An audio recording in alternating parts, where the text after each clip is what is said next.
Vamos a continuar con lo que dejamos el domingo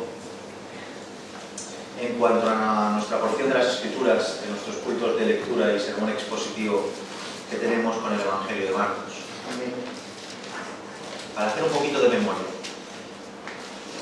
Estamos aquí, tenemos ganas de aprender de la palabra, deseos de ser perfeccionados por su palabra. Todos los detalles de las Escrituras, por muy que en apariencia insignificantes sean, te salvan la vida. Amén. Amén. Amén. Así que espero que haya deseo de escuchar su palabra. Amén. En el sermón anterior estuvimos contemplando todo lo relacionado con Jesús y la higuera que no tenía fruto. Hablemos cosas tan importantes y maravillosas como que Jesús se acercó a la higuera con un propósito que iba mucho más allá del hambre. ¿Recuerdan? Que en realidad la cosa no iba con la higuera en sí, sino con el pueblo de Israel. Que su propósito era evidenciar algo en cuanto al pecado de su pueblo, lo cual quedó totalmente claro, que al igual que la higuera, Israel vivía solo de apariencia y era incapaz de dar fruto. Que Jesús obró un milagro, pero en este caso no un milagro de misericordia como tenía acostumbrado, sino para juicio, castigando la desobediencia de su pueblo. Para finalizar también con algunas aclaraciones en cuanto al pueblo de Israel, y así es como quedamos el domingo pasado. Si recuerdan, estuvimos hablando de que estas porciones de las Escrituras que encontremos en el capítulo 11 van relacionadas entre sí, tienen conexión entre sí. Hablamos de que tanto lo que vimos justo después de la entrada triunfal en Jerusalén, cuando... ¿No me escuchan bien? La cita, Marcos capítulo 11, versículos del 12 en adelante. Bien. Decíamos que hablamos de que tanto lo que vimos justamente después de la entrada triunfal en Jerusalén, que vimos a Jesús llorando cuando entró a la ciudad y la vio tal como estaba, como lo que acontece con la maldición de la higuera estéril y lo que pasa justamente después en el templo que tocaremos hoy, viene a formar parte de una serie de acontecimientos relacionados entre sí que evidencian por un lado el estado en el cual se encontraba Israel en aquel entonces y el correspondiente juicio de Dios. Y de alguna manera podemos ver cómo Jesús, profetizando de una manera gráfica por medio de objetos tangibles, evidencia estas realidades.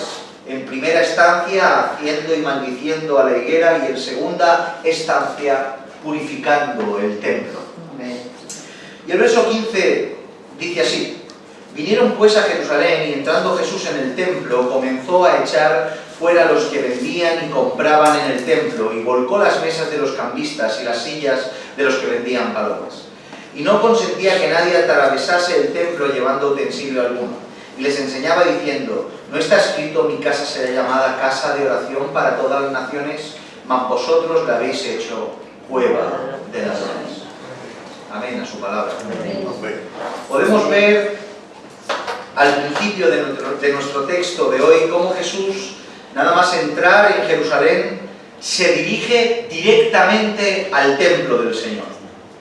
Y si hacemos un poquito de memoria, nos daremos cuenta de una tendencia que se repite no solo en Jesús, no solo en sus discípulos directos, sino sobre todo en el pueblo de Israel en general. Y la tendencia que vemos de continuo, si hacemos memoria, es la continua asistencia al templo de Jerusalén. Es una tendencia continua que acompaña al pueblo del Señor. Esta forma de actuar de Cristo y de sus discípulos y del pueblo de Israel en general no es algo que nos deba extrañar, ver a Jesús, a sus discípulos y a Israel acudiendo al templo, ya que no solo la asistencia al templo se hace por mandamiento explícito, sino que el templo es el centro neurálgico de la fe del pueblo del Señor. Así era. Desde que Dios sacó a su pueblo de Egipto por mano poderosa y por mano de Moisés y los llevó al desierto para que le sirviesen, les mandó desde el cielo las directrices específicas de cómo construir lo que en primera instancia iba a ser el tabernáculo y en segunda instancia iba a ser el templo. En Éxodo capítulo 26, verso 30 dice: y alzarás el tabernáculo, noten, conforme al modelo que te fue mostrado en el monte. No se inventaron ni el templo ni la manera de adorar en el templo. Todas las directrices de la estructura y la adoración vinieron desde el cielo.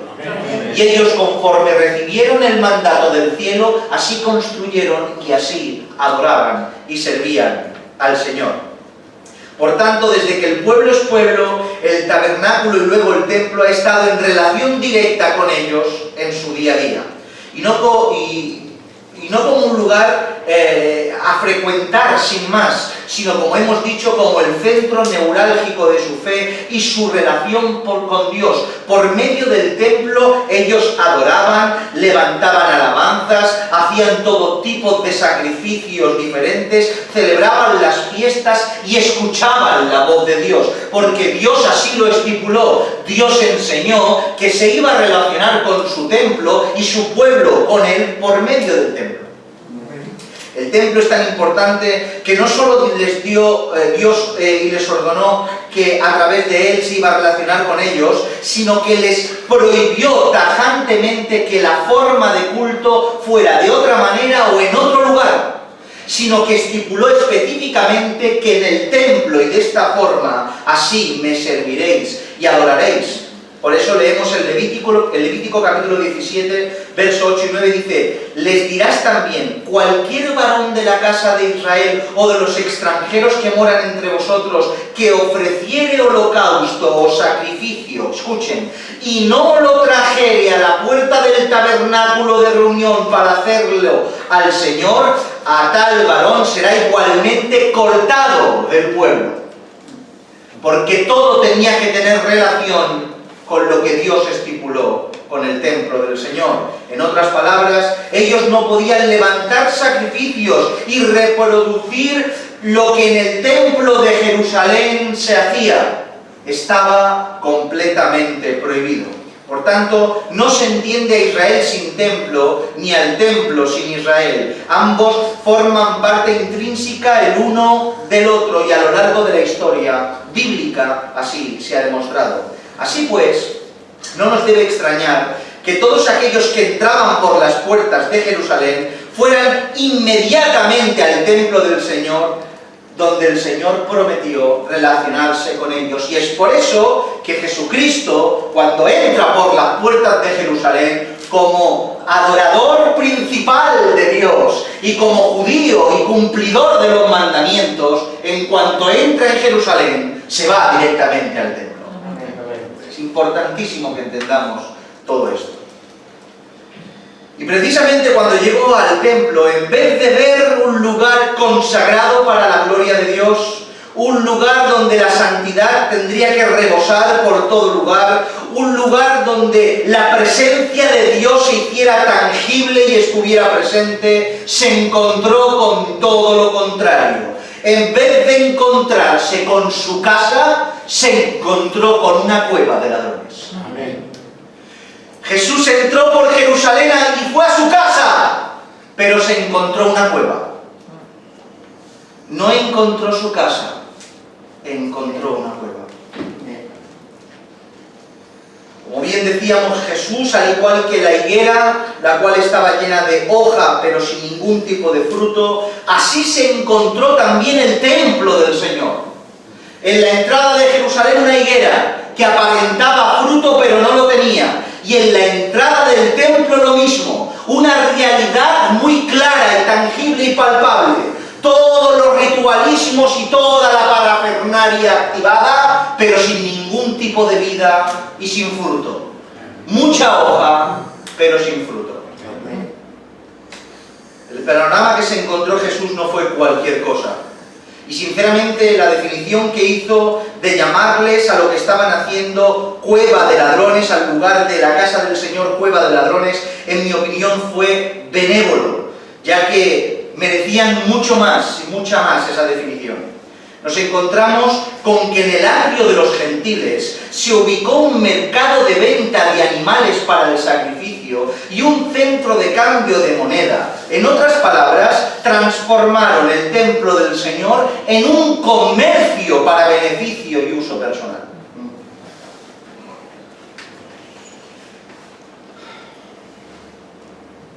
El lugar designado para esa vil función fue el atrio de los gentiles. El atrio de los gentiles era un lugar el cual estaba designado, entre otras cosas, para que aquellos que no fueran judíos pudieran tener relación con la adoración en el templo.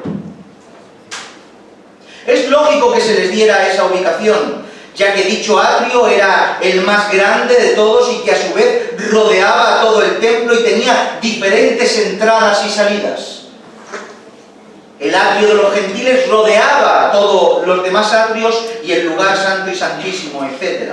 Estas entradas y salidas eran usadas como medio de paso para todos, para ahorrarse tiempo y esfuerzo y no rodear así el templo, sino atravesarlo.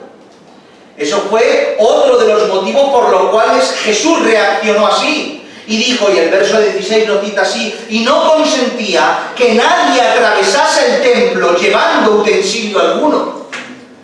Imagínense, mis hermanos, si esto nada tiene que ver con el templo, pero que ahora aquí hubiera una entrada y una salida, y para que entrara en el edificio, en vez de dar la vuelta, la gente entrara por aquí con su carga, porque se les ahorra el tiempo y el esfuerzo. Era lo que pasaba. Atravesaban el lugar de adoración con cargas y utensilios como si fuera un lugar de paso, en vez del atrio de los gentiles diseñado para adoración al Señor.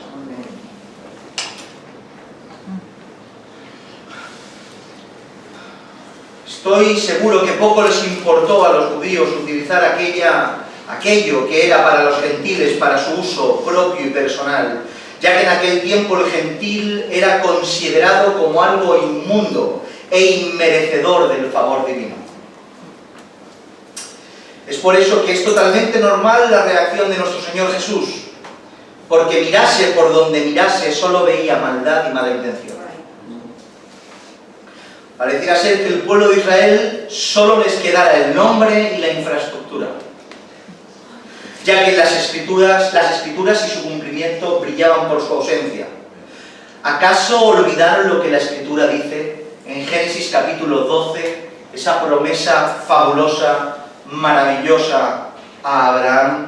Pero el Señor había dicho a Abraham, vete de tu tierra y de tu parentela y de la casa de tu padre a la tierra que te mostraré, y haré de ti una nación grande y te bendeciré y engrandeceré tu nombre y serás bendición. Bendeciré a los que te bendijeren y a los que te maldijeren maldeciré. Y ahora dice la promesa, y serán benditas en ti todas las familias de la tierra. Amén. ¿Acaso se le olvidó al pueblo de Israel que ellos no eran la panacea y el cénit de todo, sino el utensilio y el medio para que todas las familias de la tierra fueran bendecidas? Anda que olvidaron algo leve, la promesa de Dios a Abraham. O lo que dice específicamente de su templo a los gentiles, dice Isaías, capítulo 56, verso 7. Yo los llevaré a mi santo monte y los recrearé en mi casa de oración. Sus holocaustos y sus sacrificios serán aceptos sobre mi altar, dice, porque mi casa será llamada casa de oración para todos los pueblos. Amén. ¡Qué desprecio más absurdo para con los gentiles! Utilizando el atrio de estos como comercio en vez de para la adoración. Yo no creo que se les olvidara. Lo que creo es que el pecado estaba tan arraigado en sus vidas que las escrituras eran solo algo en apariencia. No es que se les borrara de la mente, es que les daba absolutamente igual, porque solo buscaban su beneficio personal. Como bien saben, el templo era un lugar donde de continuo se sacrificaban todo tipo de animales para las diferentes ofrendas correspondientes estipuladas en las Escrituras.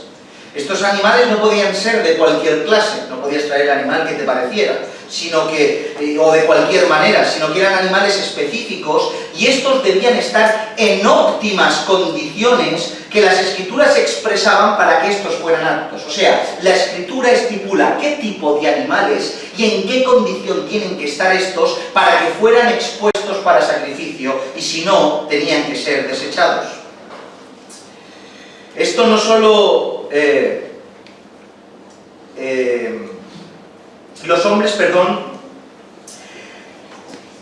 como digo, el templo estaba diseñado para las ofrendas y, como hemos dicho, animales que tenían que ser específicos, y los hombres corruptos y corrompidos por sus codicias vieron en toda esta gestión bíblica, en toda esta administración divina, en estas normativas santas, vieron una fuente de ganancia.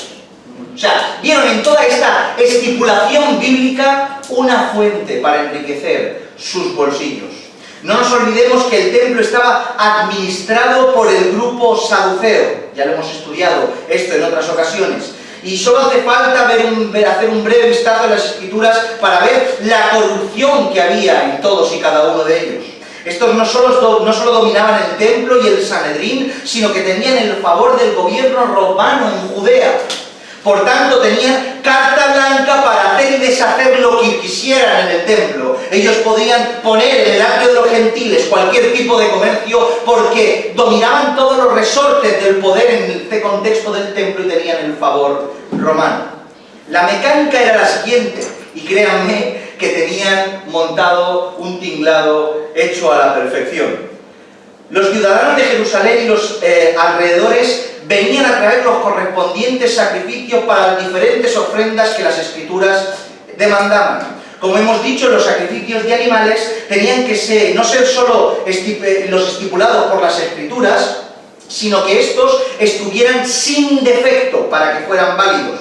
Los sacerdotes eran los encargados de inspeccionar a dichos animales que traían las diferentes personas para poder hacer los sacrificios. Por tanto, los animales que no se compraban en el templo, o sea, los que traían la multitud de afuera, eran los únicos que eran mirados con lupa. Y ya se imaginarán cuántos de estos eran desechados, no en aras del cielo para que fueran aceptos, sino en aras de su bolsillo para enriquecerse. Por otro lado, aquellos animales que se vendían en el templo obviamente ya tenían la aprobación de los sacerdotes, lo que garantizaba que aquellos animales que ahí se compraban automáticamente sabías que no te los iban a echar para atrás porque ya supuestamente estaban previamente examinados. Estoy seguro de que con los años esto propició a que la mayoría de personas ya no trajera sus animales, sino que dijeran, ¿para qué los vamos a traer? Seguro que tenemos garantía de que si los compramos ahí por un poquito más de dinero, seguro que no los aceptan directamente, porque son ellos mismos los que los venden. Pero la cosa no acaba ahí. Para comprar dichos animales, la moneda extranjera no valía. Y los que venían de la diáspora venían con otra moneda, y esa moneda no les era válida para comprar el animal que necesitaban para el sacrificio. De ahí que en el atrio del templo no solo había un puesto de ventas de animales, sino puestos de cambio de moneda.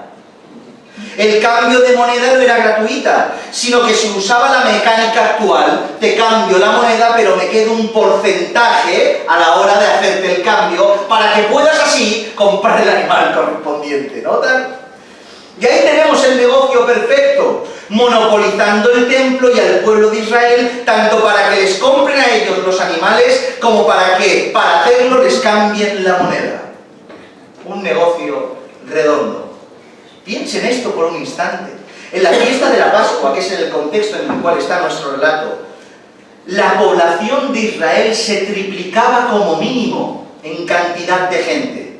Por otro lado, todas las familias tenían que traer sus correspondientes sacrificios para la fiesta, como está estipulado en las Escrituras, los que nos deja un número desorbitante de sacrificios, un número desorbitante de ventas en medio del atrio de los gentiles y un número desorbitante de cambios de moneda. ¿Cuánto dinero no se embolsarían de fiesta en fiesta?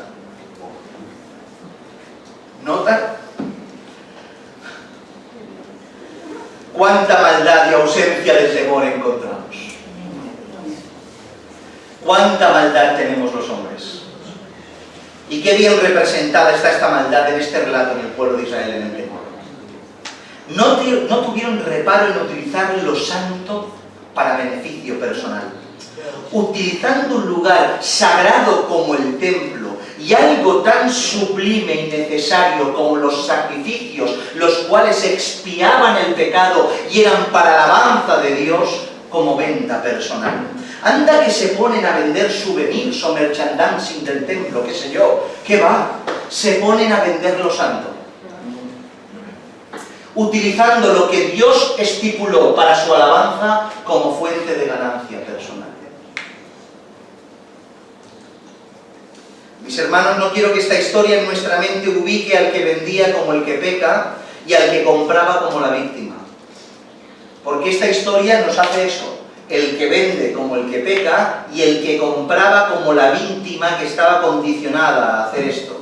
Pero ambos eran culpables. Obviamente uno en mayor medida que otro, pero ambos eran culpables. Noten lo que dice el texto.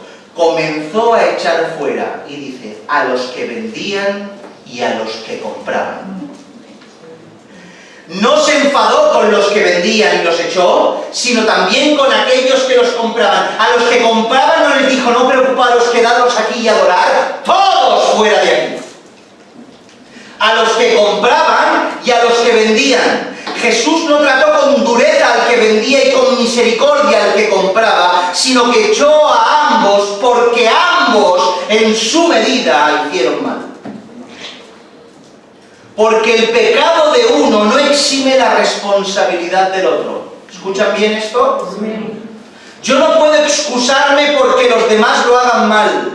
Y yo participar libre de conciencia del mal que los demás han hecho, porque yo de alguna manera no he sido el que ha iniciado la rueda de la desobediencia. Bueno, yo no lo inicié, yo me pilló de lado, yo no quise, tiene responsabilidad. El mal ajeno no es excusa para mi mal. Soy responsable de la santidad que Dios a mí me demanda, aunque alrededor esté encendido de males. Ellos no tenían excusa, los que compraban, y podían hacer muchas cosas antes de caer en estos pecados, juntamente con ellos. Primeramente podían traer los sacrificios, aunque estos de continuo fueran rechazados. Yo te traigo mi animal, y no hago esto. Y me salto la compra y venta en el templo del Señor y llevo mi animal como corresponde en la Escritura y no me adapto a esta amalgama de pecado en el templo.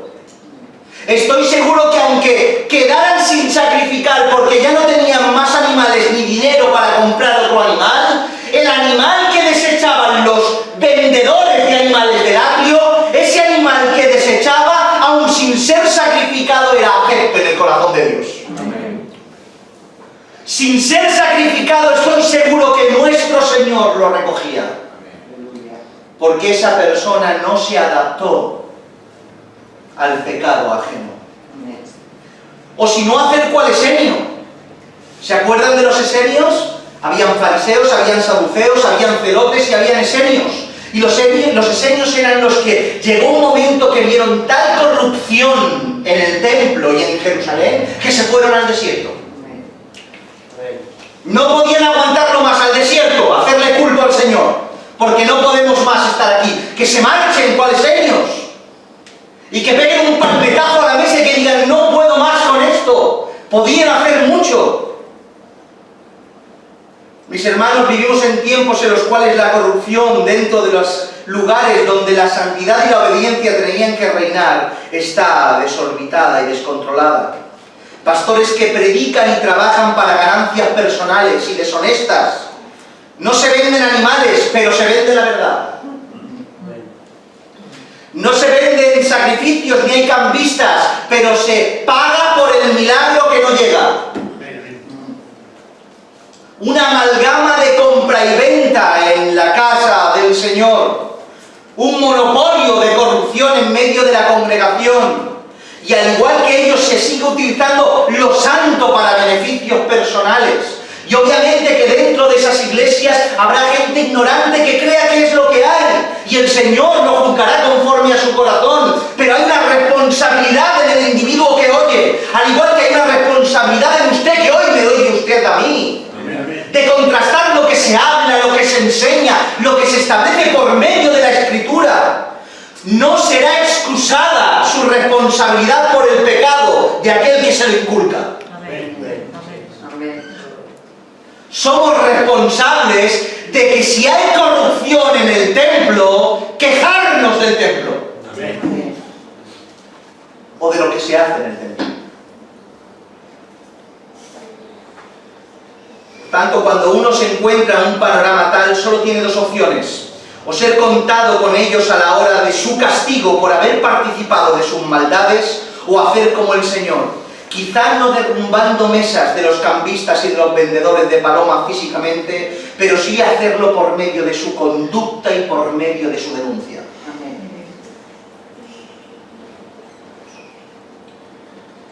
Jesús expresa desde lo más profundo de su corazón y con exactitud y precisión aquello que estaba sucediendo y que sus ojos contemplaban. Mi casa será llamada casa de oración para todas las naciones, mas vosotros la habéis hecho cueva de ladrones. Jesús una vez más reproduce las verdades expresadas en las Escrituras y replica lo que ya estaba profetizado en cuanto a Israel. Por un lado le recuerda lo que hemos dicho hace un momento, que el templo, que su casa, será llamada casa de oración para todos los pueblos. Pero por el otro vuelve a citar al profeta Jeremías, como estuvimos hablando el domingo, y de la misma manera que lo hizo con la higuera, nuevamente lo vuelve a hacer. Jeremías capítulo 7, verso 10 y 11 dice: vendréis y os pondréis delante de mí en esta casa sobre la cual es invocado mi nombre, y diréis: librados somos por seguir haciendo todas estas abominaciones. Esto es lo que se creía el pueblo de Israel. Es cueva de ladrones delante de vuestros ojos esta casa sobre la cual es invocado mi nombre. He aquí que también yo lo veo, dice el Señor.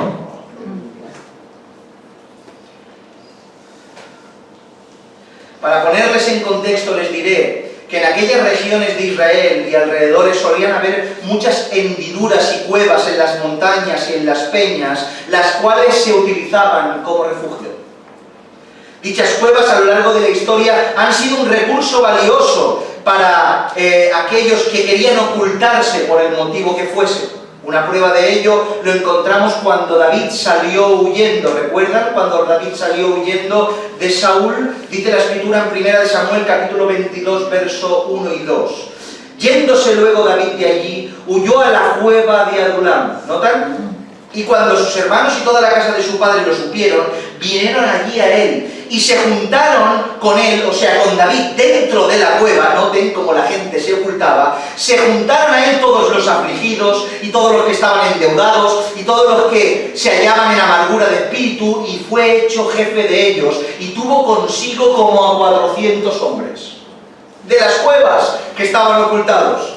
Podemos ver cómo las cuevas eran un lugar y un recurso valioso para dicha función. Pero no todo el que se ocultaba en dichas cuevas lo hacía por necesidad o con un fin honroso, sino que algunos lo hacían para ocultarse de sus fechorías y de maldades y pecados. De ahí a que mencione una cueva como una cueva de ladrones. Los ladrones, después de cometer sus delitos, se ocultaban en estas cuevas para no ser encontrados y detenidos, y así poder ocultar y disfrutar de su botín. Y hacían de esa cueva una cueva de ladrones. Y es precisamente esta definición gráfica y específica que Jesús les dio que entendieron todos los que estaban allí vendiendo. El pueblo de Israel había hecho del templo un lugar de refugio para poder disfrutar impunemente de su botín, convirtiendo el templo en una cueva de ladrones.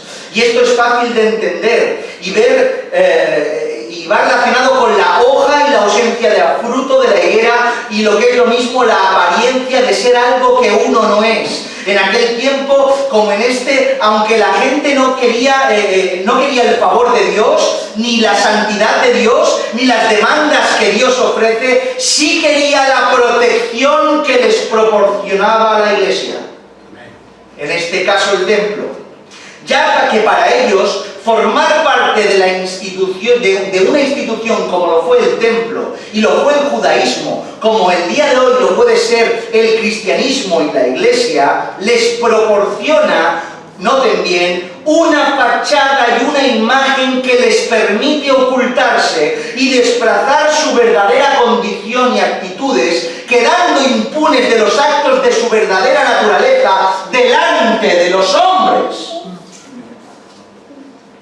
La Iglesia hoy es un recurso valiosísimo para aquel individuo que quiere mostrar su hoja porque no tiene fruto alguno. Se ocultan en medio de los santos, intentando pasar como uno más y disfrutar de sus fechorías, aparentando algo que no es, contando con aquellos que el Señor miró. Los hombres que no tienen fruto ocultan su infructuosa manera de vivir con hojas llamativas y ocultan su falta de santidad por medio de la religiosidad que les proporciona o les proporcionaba el templo.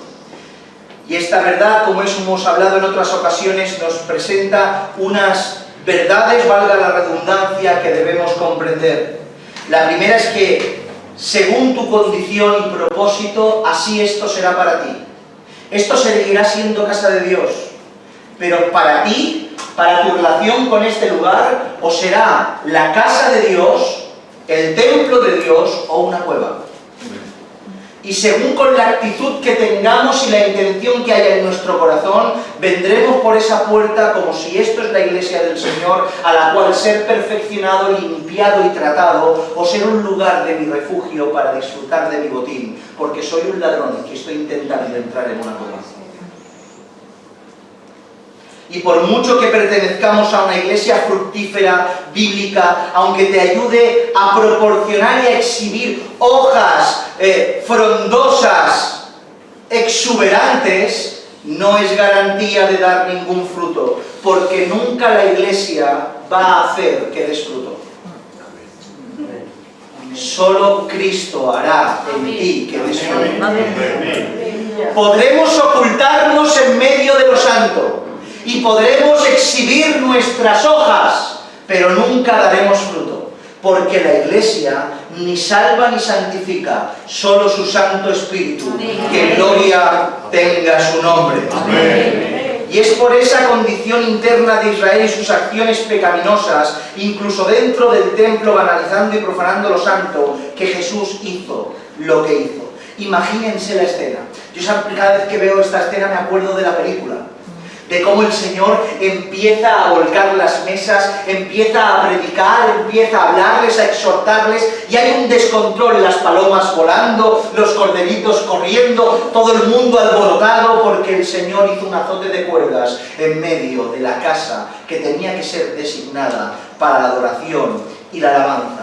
Noten que dice la Escritura, y no lo consentía el Señor. ¡Qué cambio de tesitura! Por eso dice la Escritura que cuando se dirigió a Jerusalén afirmó su rostro. Porque vemos a Jesús con unas actitudes muy diferentes a lo largo de todo su ministerio. En primera instancia maldiciendo la higuera y ahora haciendo un azote de cuerdas en el templo, no permitiendo a nadie que hiciera lo que tenía que hacer. Jesús no permitió que profanaran la casa del Señor. Amén. Verso 18. Y lo oyeron los escribas y los principales sacerdotes y buscaban cómo matarle porque le tenían miedo. Por tanto, todo el pueblo estaba admirado de su doctrina, pero al llegar la noche, Jesús salió de la ciudad.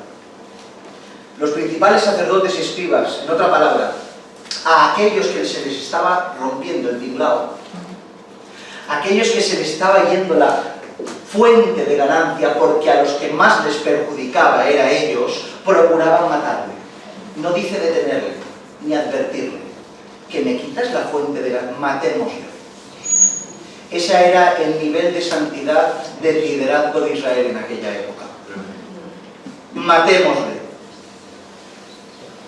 Pero eran cobardes, y no les convenía hacerlo en público, porque en mayor o menor medida, de una manera sincera, que provoca salvación o no, todo el mundo quedaba asombrado del Señor Jesucristo. Amén.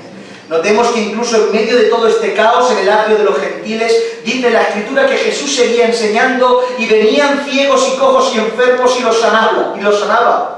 Y esto es posible porque el azote de cuerdas de Jesús no estaba impulsado por una ira pecaminosa de la carne, sino por un celo que le consumía por dentro del Señor. Por eso podía hacer el azote de cuerdas y al mismo tiempo enseñar, y podía tirar a los cambistas y al mismo tiempo sanar a alguien que lo necesitaba.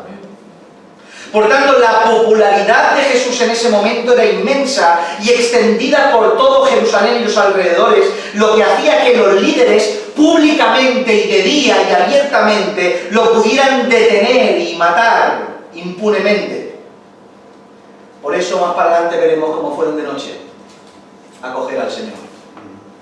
Y cuando todo acabó se nos dice que nuevamente otra vez el Señor volvió y regresó a Betania. El verso 20 y 21 terminamos. Y pasando por la mañana vieron que la higuera se había secado desde las raíces.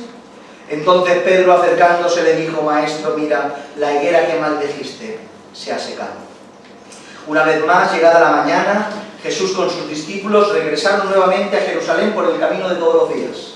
Y una vez más se cruzaron con la higuera que estaba en primera fila, como siempre, exhibiendo sus esplendorosas hojas. Pero en este caso era algo diferente. En esta ocasión no la encontraron esplendorosa y llena de hojas, ocultando su ausencia de fruto, sino seca desde la raíz. Y es cuando Pedro, sorprendido, se lo comunica a Jesús. Y entiendo que se sorprendía porque las cosas sobrenaturales no son difíciles de asimilar, y pienso que nunca uno se acostumbraría a ellas. No obstante, cuando uno más comprende a Jesús y cuando uno está más cerca de Jesús, entiende que lo sobrenatural siempre va alrededor de su paso. ¿Lo creen? Amén. Él, con pleno conocimiento y movido por una perfecta justicia, Jesús maldijo la higuera y sus palabras fueron una sentencia. Como ya dijimos, Jesús de una manera clara, gráfica y profética emitió el juicio que ya había sido profetizado anteriormente por causa del pecado reiterado de Israel. Por tanto, la higuera se seca desde las raíces y la expulsión de los judíos del atrio de los gentiles solo era el ejemplo gráfico, profético de lo que iba a acontecer al pueblo de Israel. El pueblo de Israel, en cuanto en el mismo instante que rechazó a Jesús y la luz vino al mundo y ellos lo rechazaron, automáticamente ocurrió lo que estuvimos intentando explicar en el sermón anterior, que quedaron velados hasta la plenitud de los gentiles porque voluntariamente rechazaron la luz que vino a sus vidas. Y fueron juzgados y fueron secados desde la raíz para que no dieran fruto, y fueron expulsados proféticamente del atrio de los gentiles, que era un anuncio de lo que iba a venir. ¿Se acuerdan cuando el Señor dijo: de esto no quedará piedra sobre piedra? Y unos 40 años aproximadamente, un poco más para adelante, el general Tito entró en Jerusalén, sitió y conquistó la ciudad y derrumbó el templo y no quedó piedra sobre piedra, lo cual fue una sentencia profética cumplida de las palabras de Jesús. Y como hemos dicho, que era el centro neurálgico de la fe del pueblo de Israel, su templo, y su templo les fue arrebatado. Amén. Les fue arrebatado la casa en la cual se iban a relacionar con Dios. Nuestro relato termina de la siguiente manera. Después de que los discípulos quedaron asombrados por ver el cumplimiento de la maldición hacia la higuera de Jesús, una vez más Jesús aprovecha el momento para darles una última lección, y termina nuestro relato así. Respondiendo Jesús les dijo: tened fe en Dios. Se quedan asombrados porque maldice la higuera y la higuera se queda seca, y Jesús les alecciona una vez más: tened fe en Dios. Amén. Porque de cierto os digo que cualquiera que dijera a este monte: quítate y échate en el mar, y no dudara en su corazón, sino creyere que será hecho lo que dice, lo que diga les será hecho. Por tanto os digo que todo lo que pidiereis orando, creed que lo recibiréis, y os vendrá. Y cuando estéis orando, perdonad si tenéis algo contra alguno, para que también vuestro Padre que está en los cielos os perdone a vosotros vuestras ofensas, porque si vosotros no perdonáis, tampoco vuestro Padre que está en los cielos os perdonará vuestras ofensas. La lección que Jesús quería darles en primera instancia tenía que ver con la fe. Pone unos ejemplos muy gráficos y exagerados, haciendo una serie de hipérboles para hacerles entender que en Dios todo es posible. Amén. Cuando se refería al monte y al mar, se refería a los montes y a los mares más cercanos que tenían para que el ejemplo fuera entendible para ellos. Probablemente el monte de los Olivos, que estaba cerca, y el mar Muerto, que también estaba más cercano. Del monte de los Olivos al mar Muerto hay una caída de 1200 metros, por tanto era algo gráfico. Sacarás este monte de aquí, que lo ves, y lo trasladarás 1200 metros hacia abajo, hacia el mar Muerto, porque con fe todo es posible. Pero que en definitiva deja claro aquello que quería enseñarles, que todo aquello que pidieran con fe, pero en consonancia a la voluntad de Dios, Dios lo atenderá. Y de una manera muy resumida, porque no vamos a entrar en esto, sino intentar hablarlo en el contexto en el cual tiene todo el relato, de una manera muy resumida, pedir con fe y consonancia a la voluntad de Dios es pedir con fe sabiendo que el Dios omnipotente es capaz de hacer cualquier cosa. Amén. Pedir conforme a las Escrituras, pedir conforme a la dirección del Espíritu, pedir para la gloria de Dios y para la extensión del Evangelio de su Hijo y no para beneficios personales, pedir, como nos enseña el relato, en plena santidad, sin tener recovecos, con cosas sin confesar, teniendo una perfecta santidad y relación con el hermano. ¿Qué sentido y qué garantía de recibir respuesta de Dios vamos a tener si nos ponemos de rodillas a pedirle dádivas y no nos hablamos con el hermano que tenemos al lado? El Señor cerrará tu oído. Si no puede ni perdonar tu pecado, va a concederte una petición. Solo te perdona si tú perdonas, y si no perdonas, le pides. Por tanto, en toda esta perfecta consonancia, solo así estaremos pidiendo conforme a su voluntad y solo así tendremos la posibilidad de trasladar montes a los mares. Amén. Y el ejemplo que les ponía estaba completamente relacionado con el mismo que hizo con la higuera. Porque se asombraron de la higuera y el Señor nos dijo: tened fe y confiad en Dios y pedid conforme a su voluntad. Y el ejemplo era Cristo mismo. Porque el Señor no maldijo la higuera por capricho, lo hizo en perfecta consonancia con la voluntad divina, con santidad en su corazón, conforme a las Escrituras, para el propósito de la extensión del Evangelio. Incluso el juicio que se emite va en perfecta consonancia con lo profético. Por tanto, pidiendo en consonancia con su voluntad, maldijo la higuera y al día siguiente esta higuera se secó de la raíz. Y por eso esta última enseñanza de tener fe en Dios y pedir conforme a su voluntad, poniéndose él como ejemplo con lo que ocurrió con la higuera. Amén. Amén. Conclusión, mis hermanos, que todos estos acontecimientos que ocurrieron siglos atrás para con el pueblo de Israel nos sirvan de un perfecto ejemplo de aquello que no debemos hacer nunca. Amén. Nuestras actitudes harán de este lugar una casa o una cueva. Tenemos un sermón que habla de esto, ¿verdad? Si no recuerdo mal. Casa o cueva. Una casa o una cueva. Nuestra actitud sumisa a la voluntad del Señor, valorando cada aspecto de sus demandas y de todas sus dádivas, nos ayudarán a caminar y aprender de lo que está escrito, sabiendo que lo que ocurrió allí también puede ocurrir aquí. Amén. Deseando que no haya frondosidad en nuestros árboles, pero que cuando el Señor venga a recoger el fruto, aunque sea un poco de él, encuentre. Amén, Señor, amén. Es igual las apariencias, que seamos pequeños, que no seamos muy llamativos, pero que haya en nuestras ramas fruto comestible. Amén, Señor, amén. Porque si siendo higueras Él nos plantó en una viña, al menos que no le demos uvas, pero que les demos los mejores higos que puedan haber. Inclina tu cabeza. otra vez y vamos a dar.